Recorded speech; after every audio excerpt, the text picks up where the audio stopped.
मारपीट भइल कि दुकान भइल बा हमार। कौन चीज के दुकान है वो?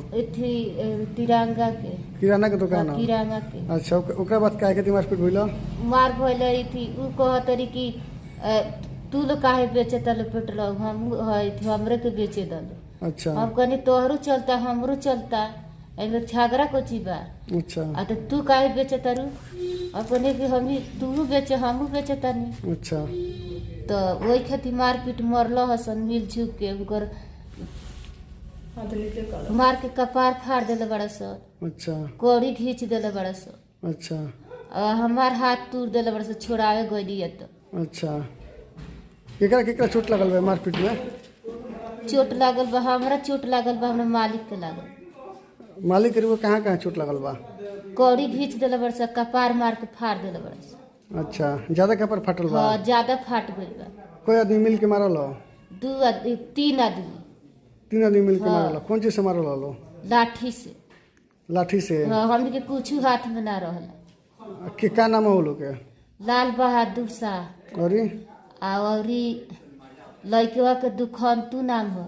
अच्छा अब इथिया ओकर मौगी रहलस। अच्छा ओकर मनोजवा रहल। अच्छा हाँ यही लगल के मतलब पेट्रोल बेचला खातिर ना? हाँ। पुलिस पहले से कोनो विवाद वगैरह नहीं खनु झगड़ा झंझट? ना पहले से झगड़ा नहीं।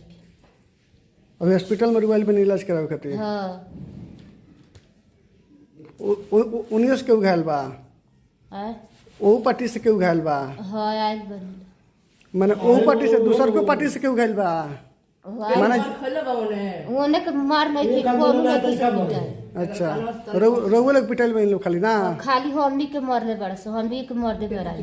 तो पुलिस गइल से कि ना उजा? ना अभी हॉस्पिटल पर इलाज करावे खातिर आइल बनी? हाँ तो थाना में आवेदन देवे के बाद शिकायत करे के पुलिस से? हाँ कहे के बा हमरा। तो क्या मांग करे थाना से पुलिस से?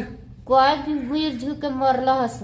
अच्छा हाँ हमनी के कुछ हाथ में ना लगलिए सब। अच्छा और मरल हस। अपन नाम बता दे। इंदू देवी। और वो पति के? श्री कंसा। घर कहाँ रह लोग? चकिया पुल पर। कौन थाना पड़ेला? एक मायरा बा।